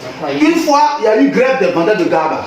Et dans mes balades, je suis tombé à l'époque quelque part d'un quartier précaire, j'ai vu les élèves et les étudiants arrêter devant les gabas en train de pleurer. Parce que les parents leur auraient remis que 300-500 pour manger à midi. 300-500 à midi, ils vont manger quoi ça, si c'est pas grave. Mais l'ensemble des gabadromes est détenu par qui en Côte d'Ivoire? C'est pas les étrangers, c'est-à-dire que les Nigériens, ceux qui viennent du Niger, la Houssa là. Donc ça veut dire qu'il suffit que la Houssa fasse des grillettes d'humeur, et puis notre économie bat comme ça. Et puis la nourriture basique de notre pays est morte, ne peut plus être vendue. Je dis non à ça. Dès que je suis élu député, mon troisième projet phare, ça sera la nationalisation de tous les secteurs informels. Mais je ne limiterai pas par là. J'irai jusqu'à même aux grosses têtes. Je suppose que le groupe LTI, qui inclut Fréquence 2, LTI 1, LTI 2 et la 3, tout ça soit nationalisé, appartiendra aux Ivoiriens à 100%. C'est-à-dire les actionnaires seront les Ivoiriens de gré ou de force. Si tu es en Côte d'Ivoire, tu veux créer une entreprise, tu es obligé d'avoir un Ivoirien comme directeur général, comme ça se fait au Ghana, au Nigeria, au Burkina même. Je ne vais pas aller loin. Parce qu'il faudrait que pour lutter effectivement contre le chômage, il faudrait qu'on puisse avoir, comment on appelle ça, une institution nationale forte. Donc pour vous, qui va protéger les Ivoiriens. On va récapituler un peu. En gros, en quelque sorte, nos entreprises ivoiriennes n'ont pas accès au financement parce que les mastodontes étrangers sont, je dirais, à la haute. C'est eux qui gèrent pratiquement. Mais bien sûr, ouais, Nyango. Comment on appelle ça, clinique Farah, comment on appelle ça, Place, tous les anciens, tout ça appartient aux étrangers. Bolloré, tout ça appartient aux étrangers, mais c'est pas normal dans un pays. Il faudrait que dès que moi je deviens député, Nyango sera nationalisé. Qu'ils le veulent ou pas, Nyango appartiendra aux Ivoiriens, c'est-à-dire c'est les actionnaires ivoiriens qui seront les patrons de Nyango Côte d'Ivoire. Ouais, sera nationalisé. Tu ne veux pas quitter ton territoire. Ils quittent notre territoire, c'est tout. Ceux qui sont dessus seront nationalisés. On n'aura plus d'actionnaires étrangers, c'est pas possible. On est dans une nation où on a du potentiel. On est dans une nation à fort potentiel d'évolution économique. Mais comment se fait-il que c'est les étrangers qui détiennent le cœur de notre économie? Effectivement. Ce n'est pas possible. Ce n'est pas du tout acceptable. On est des Ivoiriens, on est des nationaux. Il faudrait qu'on protège notre économie. Ce n'est pas de la xénophobie. Ce n'est pas du tout de la xénophobie. L'argent est toujours exploité. L'argent est toujours, c'est ce qu'on appelle les fuites de capitaux. C'est-à-dire que chaque mois, c'est des milliards et des milliards. Une fois, je me suis levé comme ça d'une manière anodine. Je suis parti tourner un peu à André, visiter au moins une quinzaine de gabadrons.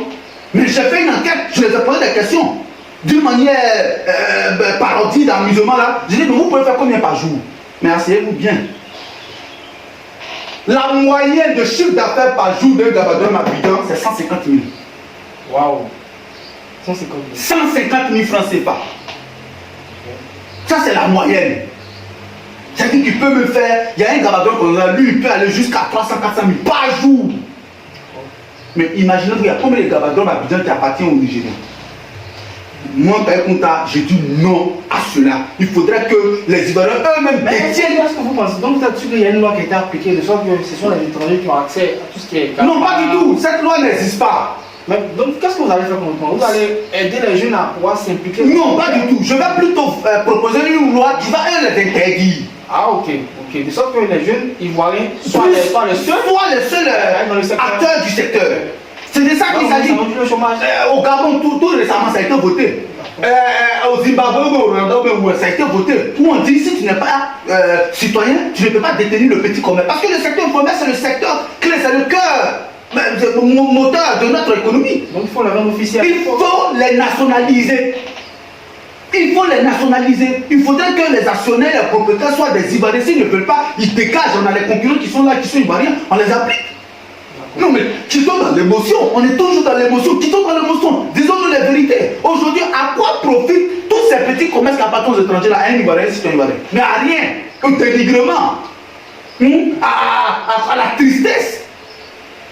C'est un constat réel. Par rapport au cas de la, vous avez parlé de la CEI et la CEI et la SODECI. Est-ce que vous pensez qu'à ce niveau, il faut libéraliser le secteur? Parce que depuis les années, je pense que les années 60 maintenant, c'est la SODECI pratiquement qui gère l'eau en Côte d'Ivoire. Et la CIE, l'électricité. Il y a d'autres entreprises qui peuvent vraiment émerger, d'autres entreprises locales en Côte d'Ivoire, des jeunes qui peuvent vraiment rehausser ce secteur-là pour qu'il y ait plus d'affluence, parce qu'ils sont les seuls détenteurs du marché. Qu'est-ce que vous dites à ce niveau?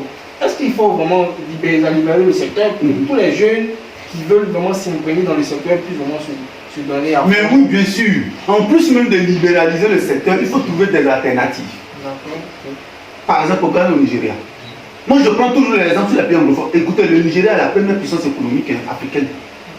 Le Nigeria, de l'Afrique de l'Ouest même et de l'Afrique en gros. Pourquoi? Parce que tout est libéralisé là-bas.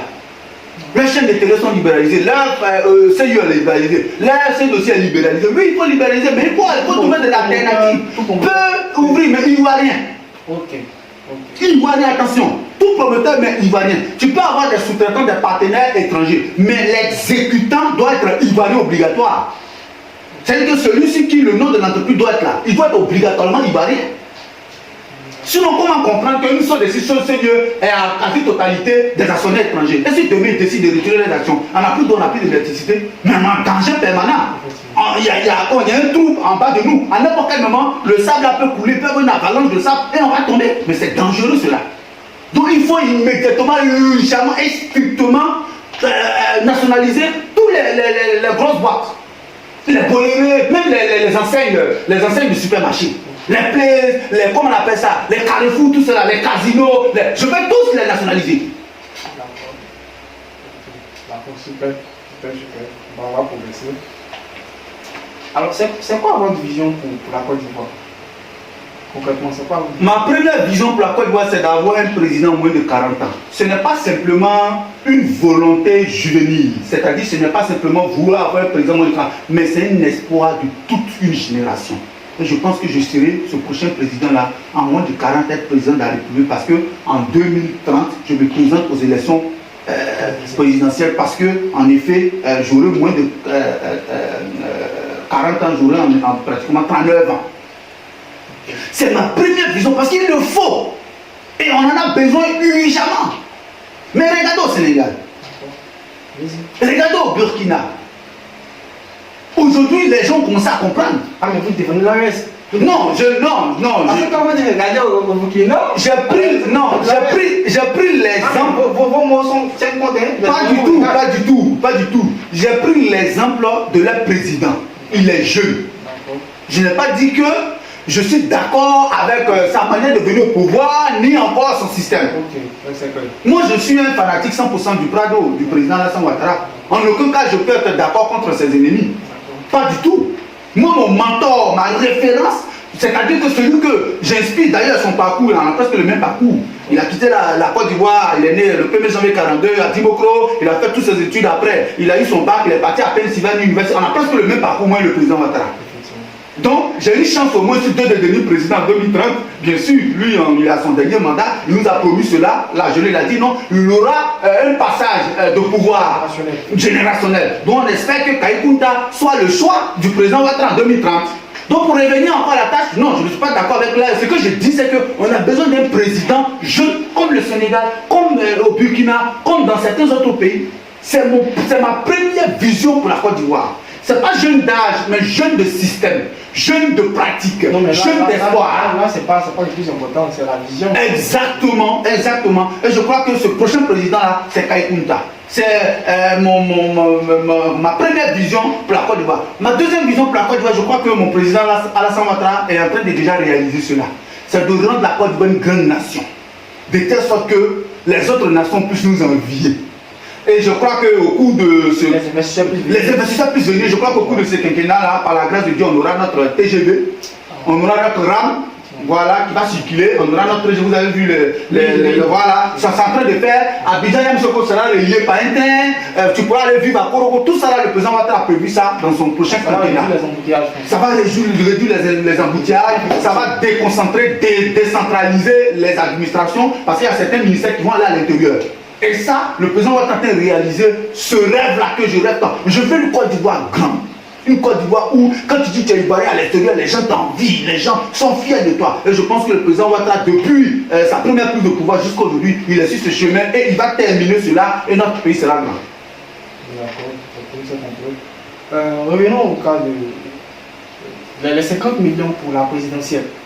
Parce que je pense que c'est quand même un facteur qui a créé beaucoup de chevauchements au niveau de la présidentielle 2025. Quand on a écouté, je dirais, notre président de la commission de la CEI, et puis notre dame, je peux me revenir plus sur la question, la dame, la Cour suprême. La Cour suprême, d'accord. Le Conseil constitutionnel. Merci, le Conseil constitutionnel. Alors, je vais me demander, est-ce que vous ne pensez pas que les 50 millions, voilà, ne sont pas aussi vraiment exorbitants à ce niveau? Est-ce qu'il faut carrément l'anéantir pour que les jeunes vraiment puissent se rehausser aussi dans la même politique au niveau de la présidentielle? Mais dès qu'on devient député au soir du 27 décembre, ils vont dire maximum 20 janvier, mais la caution de la présidence va revenir jusqu'à maximum 50 000. De 50 millions à 50 000. Et ça, c'est l'espoir de tous, c'est le programme de tout jeune qui est devenu député. C'est de d'abord casser cette loi-là qui empêche les jeunes de devenir candidats. C'est-à-dire que cette loi d'âge de 25 ans, député 35 ans, et on va casser ça. Parce qu'on sera majoritaire, donc on va proposer la loi pour que ça puisse revenir à 18 ou 19 ans pour être député, à président maximum 20-25 ans. Pourquoi pas? C'est possible. Vous voyez, donc la question du cautionnement et la question de l'âge seront nos premiers, comment on appelle ça, pare-feu qu'on va utiliser pour pouvoir casser cela.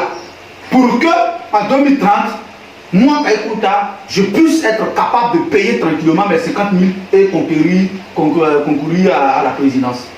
Ok, super. D'accord, on va avancer. Ok. Alors, une autre question concernant la SOTRA. La SOTRA, voilà, on sait tous que c'est une compagnie urbaine en Côte d'Ivoire, surtout au niveau d'Abidjan. Et les étudiants se plaignent. Il y a des amis étudiants qui se plaignent. Non, la SOTRA, franchement, quand tu prends le bus à 16h, tu rentres à la maison à 22h, là où il est pas bon, franchement, c'est le chaos. Qu'est-ce que vous proposez au niveau du service urbain? Qu'est-ce que vous allez faire? Est-ce qu'il y aura une proposition de loi? Bon, le secteur est maintenant libéralisé, je crois que tout récemment c'était libéralisé. Est-ce que vous allez encourager les investisseurs à se donner à ce système ou bien qu'est-ce que vous allez faire concrètement? Parce qu'il faut que les jeunes et les étudiants... Bien sûr. Déjà et d'abord, avant, les BACA seront supprimés.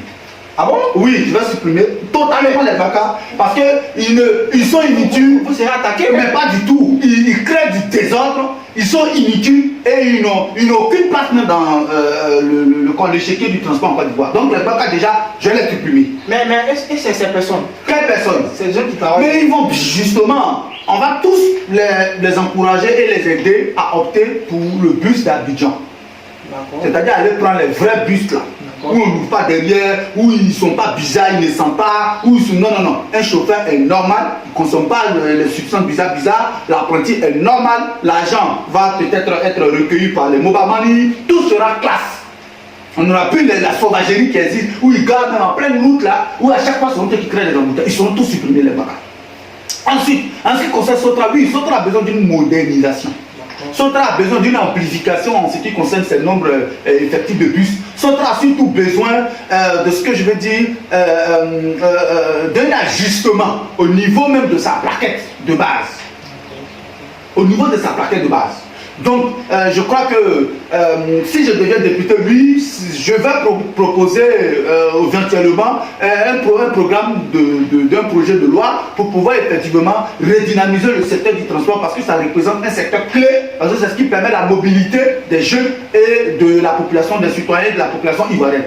Donc, quoi de plus normal que ce secteur-là soit redynamisé, l'effectif des bus puisse être augmenté d'une manière conséquente, mais également la question même des acteurs, voilà, les acteurs principaux doivent être revus et il faut libéraliser de sorte que les privés aussi puissent se lancer dans le transport urbain. Parce que jusqu'à preuve du contraire, c'est les seuls BACA voilà, et les Warren, qu'on appelle Woro, qui sont impliqués dans le transport urbain. Donc, il faut mais il faut surtout organiser ça de telle sorte que voilà, ça puisse participer effectivement à l'objectif.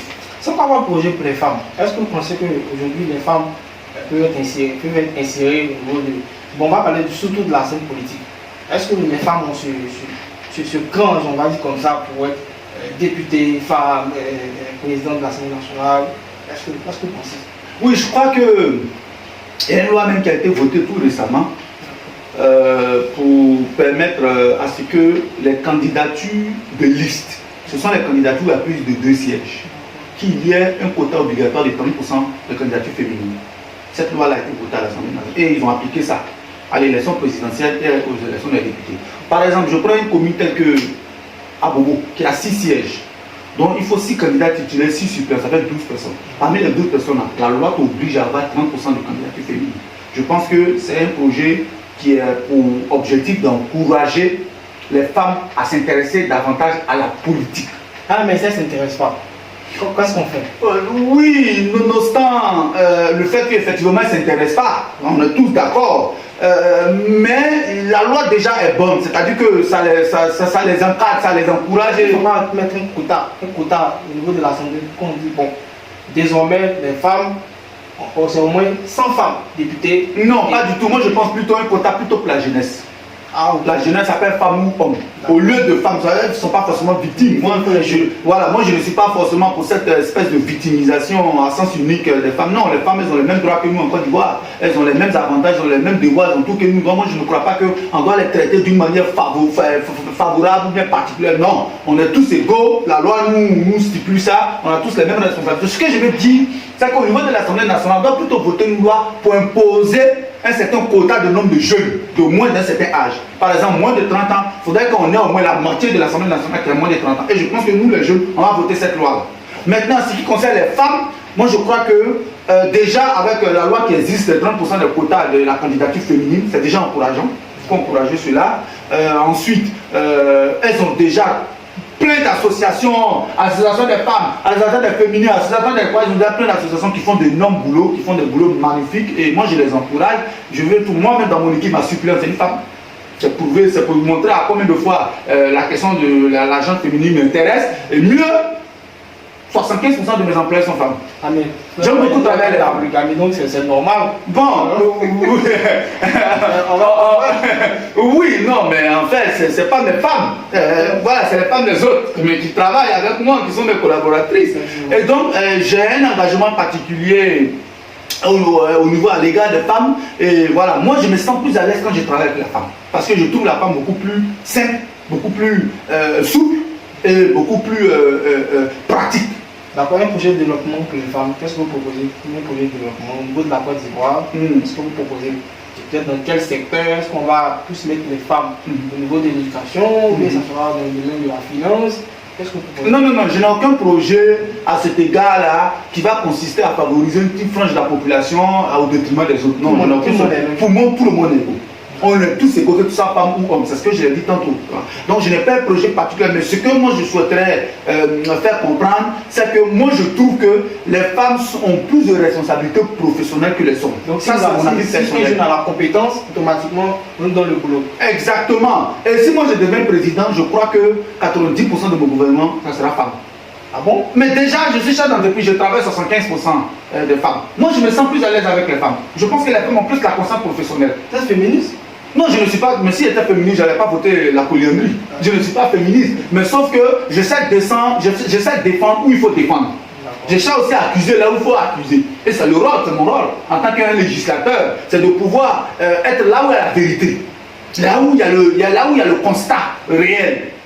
Vous voyez, donc moi je me sens à l'aise en travaillant avec les femmes. 75% de mon effectif sont des femmes et ça me plaît parce qu'elles sont plus compréhensibles, elles sont plus souples, etc. Elles sont plus susceptibles de pouvoir apporter un bon résultat. Ça c'est mon constat personnel. Mais pour dire un projet national, il y a trop de projets qui existent déjà, le gouvernement, comme d'autres aussi personnes, de l'autre des projets. Moi, je ne souhaiterais pas faire une discrimination de la gente féminine au détriment de la gente masculine. Moi, je ne crois pas à ça. Je crois à une équité, à une stabilité de tous et vraiment que tout le monde est capable de pouvoir travailler. Ok. C'est quoi les défis majeurs auxquels la jeunesse de Konofla est confrontée actuellement? Le chômage. Le chômage. La plupart des jeunes aujourd'hui, quels sont les jeunes de Konofla? Ils sont composés de 3 groupes. Le premier groupe, c'est ceux qui ont échoué dans l'exode rural. C'est-à-dire qu'ils sont venus à Abidjan, ça n'a pas. Ils sont retournés.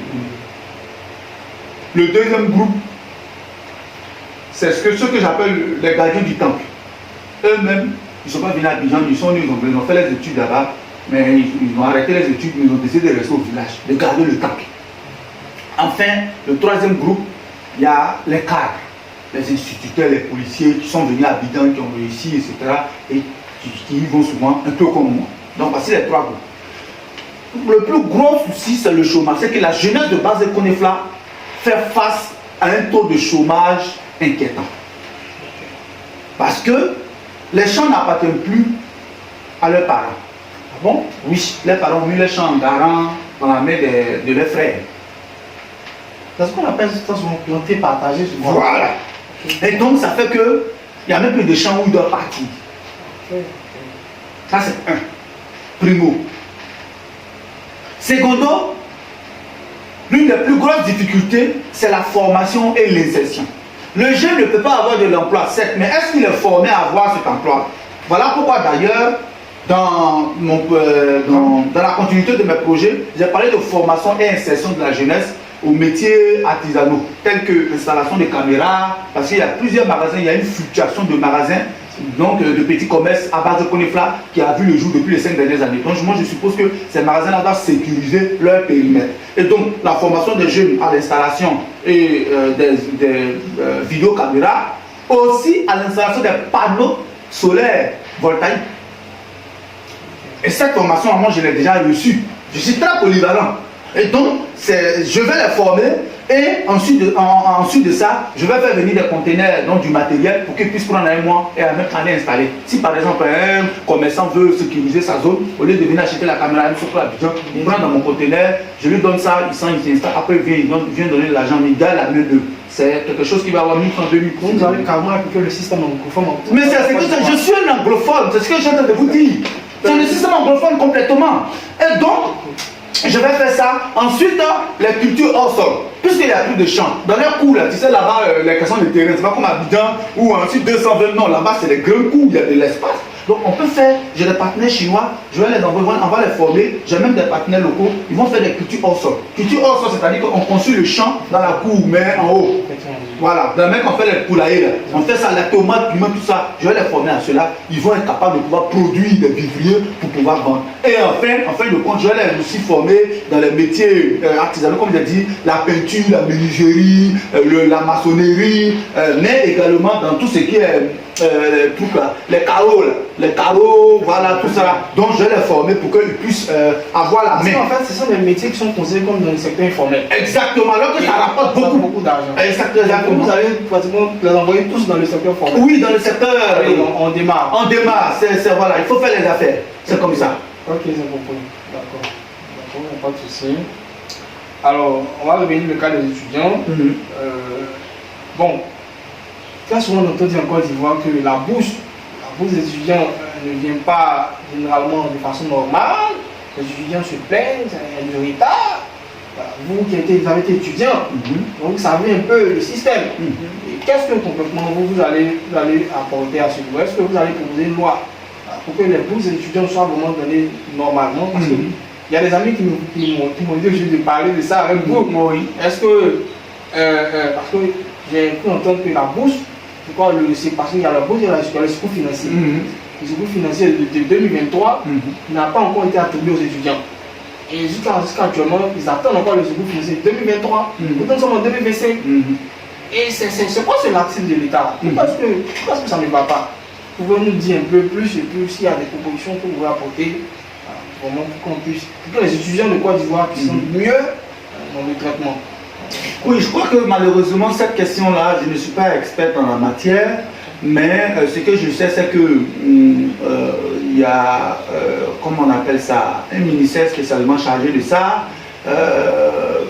voilà, je pense que c'est l'éducation nationale, du moins encore la formation professionnelle qui est en charge de ça, voilà, le supérieur professionnel, tout ça là, le ministère de l'enseignement supérieur qui est chargé de ça. Je pense que ce qui serait mieux, c'est peut-être d'interroger les personnes ressources, les personnes clés, pour nous dire plus où sont les bourses, à qui est-ce qu'on donne les bourses, et puis qui fixe les prix des bourses, c'est très important. Il faudrait qu'on sache, voilà, c'est pour un peu paraphraser mon très cher frère, jeune frère Jean-François Passy. Et donc, il faudrait qu'on nous dise ça. Ils sont tout à fait légitimes d'organiser des conférences avec ces derniers. Je vais faire un podcast avec eux. Voilà, très bien. Allez-y les voir. Je pense que, voilà, pour les questions de bourse, ça doit être même un tour spécial pour que les jeunes puissent mieux comprendre. Voilà, moi, je ne suis pas membre du gouvernement, enfin encore, je ne suis pas encore député, je ne suis pas encore, voilà, un peu proche de ça, donc je n'ai pas trop la visibilité des choses. Mais ce que je peux dire, c'est que les jeunes doivent être entrepreneurs. Ils doivent aller voir les personnes de ressources pour comprendre certaines choses. Si c'est par exemple les personnes de bourse, le ministère de l'enseignement supérieur, ils organisent, ils vont dans son cabinet, ils voient le décap, etc. Les personnes de ressources, ils organisent plus. Ils cherchent à comprendre, à ne pas rester chez eux à la maison pour s'accaparer, voilà, des informations non vérifiées, pour dire que non, c'est mauvais, rester négatif, péjoratif, non, non, non. Qui partent aux sources pour pouvoir avoir les bonnes informations. Est-ce que vous avez des bons rapports avec M. Laurent Gbagbo, son excellence? Oui, parce que on vous en j'ai feuilleté un peu, hein. Bien sûr. Sur le travail, sur le page Facebook, j'ai fait quelques vidéos. Oui. Vous êtes lâchés, parfois on vous écoute. Bien Bon, sûr. on va en savoir un peu plus. C'est quoi le rapport avec son excellence M. Laurent Gbagbo? Alors, vous êtes dans de bons thèmes. Le président, oui, on est dans de très bons thèmes. D'ailleurs, le 5 décembre, j'ai un rendez-vous avec lui. Qui n'a pas encore été confirmé par son staff. Mais il faut rappeler encore, il faut rappeler. Oui, j'ai dit le 5 décembre. Vous avez compris? J'ai un rendez-vous avec le président Gbagbo chez lui. Il a de bons thèmes avec lui. Voilà. Et donc, je suis dans de très bons thèmes avec le président. Vous savez, c'est un aîné, c'est un grand-père, parce que même si mon grand-père a eu 95 ans avant de partir, mais c'est presque la promotion du président Laurent Gbagbo. C'est un père aussi pour moi et tout. Et donc, c'est quelqu'un à qui je voue un extrême grand respect, en dépit de vidéos que vous voyez qui circulent là. Bon, c'est normal, c'est de ma peau de législateur et d'opposant de pouvoir le pincer. Et je crois qu'il est habitué à ça lui-même depuis les années du fou et les années 70, où c'est l'ancien politique 75, il est habitué à ces pincements-là. Donc je pense que pour moi, c'était une manière de pouvoir effectivement crier mon ras-le-bol. Le jeu politique, hein. C'est le jeu politique, voilà, de crier mon ras-le-bol à son égard, des choses que je n'apprécie pas forcément. Voilà, et pour moi, c'est une manière, et je pense qu'en politique, il faut accepter les critiques. Voilà, les critiques sont tout à fait légitimes, il faut accepter, même si souvent j'abuse. Mes proches me disent, non mais tu abuses souvent. Oui, mais ça fait partie du jeu politique. Voilà, sinon, je n'ai aucun souci avec le président Laurent Gbagbo, c'est quelqu'un que je respecte, j'admire, je lui voue une admiration infinie. Et voilà, il fut un ex-président de la République de la Côte d'Ivoire, donc il mérite dignité, respect, tout. Et si vous constatez, sur toutes mes vidéos, il n'y a aucune vidéo où il y a une injure directe envers sa personne. Parce que moi, j'ai reçu une éducation. À l'instar des jeunes qui se mettent sur les réseaux sociaux, ils disent que le président, voilà. Il n'y a aucune injure. Tout ce que je dis souvent, c'est des parodies. Voilà, c'est le jeu politique. Je l'accuse souvent des choses politiques, etc. etc. Donc, la preuve en est, jusqu'à aujourd'hui, je n'ai pas encore été convoqué quelque part, ni à la Gigi, ni quelque part. Ça prouve qu'ils ont fait, ils ont vu qu'en effet, tout ce qu'il dit, mais il n'y a pas encore d'injure dedans. Tout ce qu'il dit, c'est une accusation politique. Et souvent, même, c'est judiciaire. Parce que, par exemple, je l'ai accusé éventuellement d'avoir écopé de 20 ans de prison. Ça c'est judiciaire, c'est pas moi qui le dit. Voilà, etc., etc. Donc, pour dire que je n'ai aucun souci avec le président Laurent Gbagbo, c'est quelqu'un que j'admire beaucoup, je respecte beaucoup. Ok, bon, je pense que nous sommes à thème de l'émission, on va pratiquement faire une heure. Oui, bien sûr. Voilà, je vais. Si vous devez convaincre la localité de Konofla, en une seule phrase, quelle serait votre culture? Qu'est-ce que vous pouvez dire en une seule phrase? Si vous devez convaincre Konofla pour dire que je vais le députer, j'ai un programme bien structuré, c'est la jeunesse, je l'arrache, j'ai la conviction, j'ai la vision. Qu'est-ce que je. En une seule phrase, qu'est-ce que vous pouvez dire aux habitants de Konofla? Si chaque famille de base de Konofla veut sortir de la pauvreté, c'est 100 000 francs CFA que je vais donner chaque mois à chaque famille. Si chaque président de la jeunesse veut recouvrir sa dignité familiale, vivre avec sa famille, c'est une villa que je dois offrir à chaque. Si chaque chef du village veut recouvrir la facilité de la mobilité, veut être respecté dans son état de chef du village, ce n'est pas avec une moto qui doit se déplacer, c'est avec un véhicule que Kaïkouta va lui donner. On a eu plusieurs successions de députés qui n'ont jamais tenu leurs promesses. Moi, je ne dis pas que je vais venir créer la mairie là, parce que ça ne relève pas de mes compétences. Même en tant que député, ça ne relève pas ça relève de la compétence de la gestion du territoire national, c'est-à-dire le ministre de l'Intérieur. Voilà. Mais toutefois, je vais faire l'effort pour pouvoir encore appuyer la demande pour que, à la fin de ma mandature, on puisse avoir une mairie. Mais ce n'est pas une promesse que je fais vis-à-vis d'eux. Je pense que c'est ce que je pourrais dire. D'abord, votre mot de fin, qu'est-ce que vous proposez à la Côte d'Ivoire? C'est quoi votre vision rapidement? Je crois qu'il est temps. Il est temps que la jeunesse puisse prendre le taureau par les cornes. Il est temps que la jeunesse puisse prendre son destin en main. Et je crois que nous sommes les précurseurs de cet espoir. Aujourd'hui, nous représentons la voix des jeunes sans voix. Moi, Kaïkouta, personnellement, j'inspire plus de millions mais j'ai accumulé plus de 100 millions de vues aujourd'hui sur tous mes réseaux sociaux. 100 000 abonnés sur l'ensemble des réseaux sociaux. Cela veut dire que quelque part, j'inspire la jeunesse. Parce que ce n'est pas n'importe qui vient s'abonner, qui regarde des vidéos. C'est parce que cette personne a un intérêt particulier, voilà, particulier à ton égard. Et donc, je voudrais que nous, les jeunes, on arrête de lécher les bottes. On arrête de placer les chaises et les bâches de nos aînés, de nos doyens, et qu'on prenne notre destin en main. Et qu'on prenne notre destin en main pour que le combat qui n'a pas changé, qui est pour nous tous, soit atteint d'ici 2030 notamment. L'âge requis pour les votes, les cautionnements, la majorité des jeunes à l'Assemblée nationale, et surtout un président jeune moins de 40 ans en 2030. C'est sur ces mots que nous allons nous arrêter. Un président jeune en moins de 40 ans, les jeunes doivent prendre leur destin en main en Côte d'Ivoire. Il est grand temps que les jeunes s'intéressent à la politique. Merci d'être venus, merci de vous abonner. Abonnez-vous massivement à notre page Le Rendez-vous des Champions sur YouTube, car nous allons toujours enchaîner avec des émissions assez craquantes, bouleversantes pour réveiller la jeunesse africaine. Allez, c'était nous. Partagez, commentez, likez et surtout abonnez-vous. A bientôt. On était avec M. Kaïkouta, jeune député. Moi, je souhaite que vous soyez député à l'Assemblée nationale. Vous faites vibrer l'Assemblée nationale. Bon, une question rapidement. L'honorable Assané Timogo avait dit que les lois, l'Assemblée nationale doit être rapidement, il faut que ça soit médiatisé, il faut qu'on voit rapidement les lois. Et quand vous partez voter à l'Assemblée nationale, est-ce que vous êtes d'accord avec ça? Oui, je suis tout à fait d'accord, comme en France. Comme en France, comme partout dans le monde entier, les parlements, l'Assemblée nationale, les Sénats, tout ça, ce sont les choses qui doivent être rendues publiques, même des lois. Donc on reste sur ces mots. Désormais, nos lois seront médiatisées. Nous, à l'hémicycle, on aura vraiment des députés qui auront du poids de la jeunesse pour pouvoir porter avec vos cœurs, nos vibrations, nos témoignages, nos forces et nos aspirations. Allez, c'était nous, à bientôt. Abonnez-vous. Le Rendez-vous des Champions. On se donne rendez-vous le vendredi prochain pour une nouvelle émission. Allez, à bientôt. Merci. Merci. Merci, monsieur.